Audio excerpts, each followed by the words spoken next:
আমাদের দিগন্ত আবাসনের পতাকা উত্তোলন হচ্ছে বার্ষিক স্বাধীনতা দিবস উপলক্ষে। আমাদের মধ্যে, আমাদের আবাসিকদের মধ্যে সবচেয়ে বর্ষিয়ানদের একজন ডক্টর রমলকান্তি দাস, তিনি আমাদের পতাকা উত্তোলন করবেন। আমরা সবাই তার জন্য অপেক্ষা করে আছি। আসুন দাদা।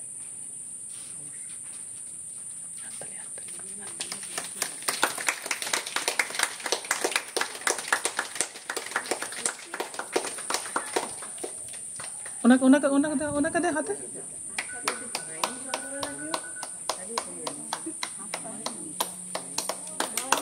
বন্দে মাতরম, বন্দে মাতরম, ভারত মাতা কি, ভারত মাতা কি, ভারত মাতা কি, বন্দে, জয় হিন্দ, জয় হিন্দ। পতাকা উত্তোলন হলো। আমরা এবার জাতীয় সঙ্গীত করে সম্মান জানাবো আমাদের স্বাধীনতা পতাকাকে। জনগণ মন অধিনায়ক জয়